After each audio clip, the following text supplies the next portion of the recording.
Welcome to our May 2021 video. And this month we're talking all about underwater photography. Underwater photography is a very popular activity for divers. As you go down, you find something really interesting that you see. It's a great way to take memories, capture your experiences, and share it with others. And so it is a very popular activity for divers. And what I want to go through are some different camera options you have, especially for beginners, that you can choose from. And there's three main things that you want to consider when looking at your first underwater camera system. What features does it have? Like, what are you looking, what kind of shooting are you planning to do?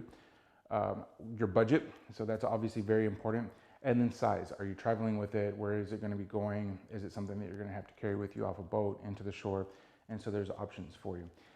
One thing to keep in mind is all the camera systems that we're going to talk about are pretty much for beginners. So you can get very high-end cameras, the mirrorless DSLR, the ones with the huge lenses and globes and things like that. We're not talking about those because that's really more advanced. This is really for the beginner that's getting started with underwater photography.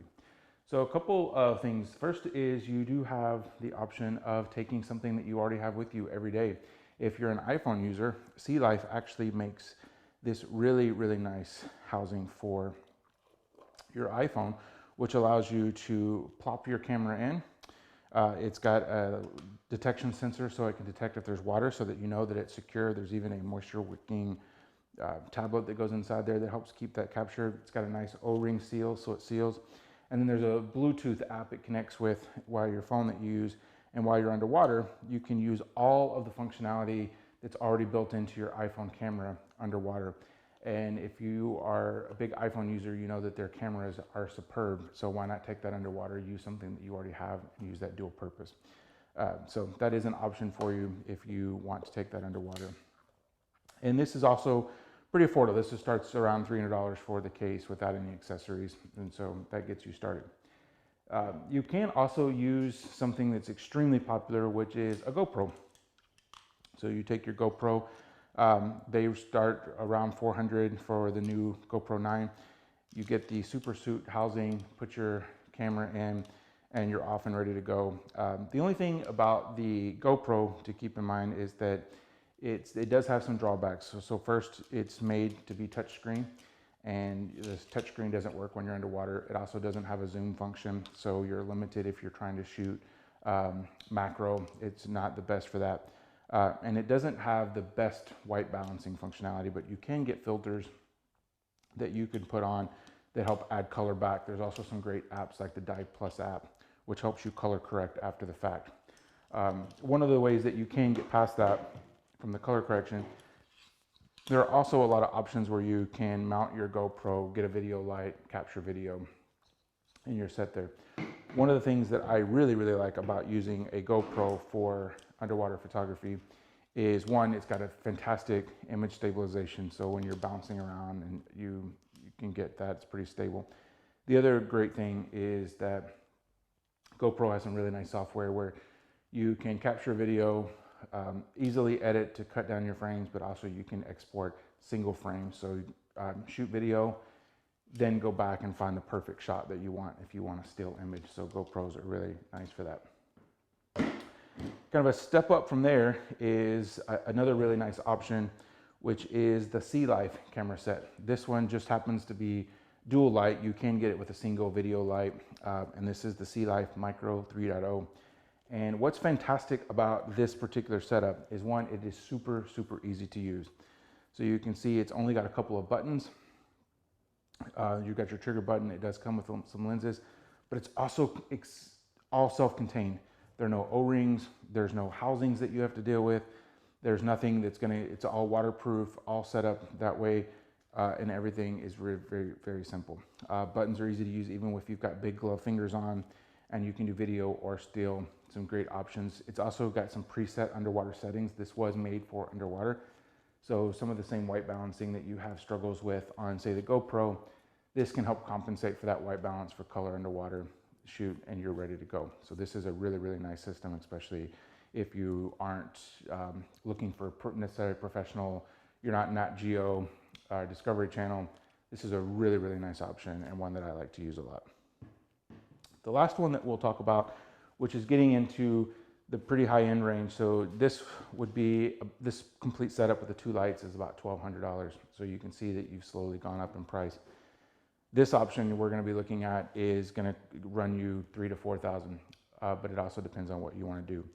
These are all great for reefs, bigger images. The sea life, you can get a macro adapter, so you can get closer to to the subject, closer to your fish, nudibranch, whatever you're going to shoot. Still no zoom. So now we get into a camera that's a compact camera. So think your everyday camera that you'd be using on land. It just goes into this housing. So this is the Olympus TG6, which has got some really nice underwater settings, but basically you have your above land camera that you pop into this particular housing. So you can see here, it's just a normal camera that's going into an underwater housing. And then you have all the functionality of the buttons. And so this is a full featured camera that you're just taking underwater. What's nice about this is it has a flash built in. So you've got that option if you're taking still pictures. And what you use though is to help compensate for the fact that this is in a housing. You can get some really nice strobes. And this is great if you're doing individual pictures and you're wanting to capture macro or particular scenes and get in really close or zoom or have a broader scope for your pictures. This camera is going to allow you to do that because it's got a lot more functions, and also the lighting from having strobes, which are going to fire with the camera, are a really nice option. But again, you're talking about getting up into $3,000 to $4,000 for this particular setup. Also, this is a lot more to pack with you to carry. So if you think about, you already have your iPhone, this is really easy to pack. GoPro, you can just take this piece by itself, throw it in your bag, no extra luggage. Even these are smaller to pack. This gets into a bit more. You've got cables, you've got extra batteries. There's just a lot more to pack around. So as you can see, you have a lot of options, and depending on what you want to shoot, how serious you are about it, the quality of images that you're trying to produce, there are some post-editing software that you can get that can help you make the most of your images, but you don't want to rely on that too much. And so there's some great options here for you. Now, this pairs great with the underwater photography course, which is our course of the month for May. And in that class, you'll actually learn how to pick a camera system that works for you. You'll learn how to shoot first on land, get the right image, learn how to balance your composition in your frames, learn all about the lighting and how to shoot through water, which can be complex. And then you do some practice underwater, getting some shots and how to do some post-editing. So that's an excellent class if you are looking to get into the underwater photography activity, which is a great way to get shots to share with friends, family, put it on your social media, and just have it for memories for all of your dives. So if you're interested in the photography class or any of the camera systems that we have set up here, we're happy to help you select the one that's going to be best for you. And don't forget that this month, with underwater photography being our featured course, if you purchase by the end of May, you can get a 10% discount off using the coupon code that is in the newsletter. So always happy to help. Thanks for watching. And if you have any questions, let us know. We'll see you in the water soon.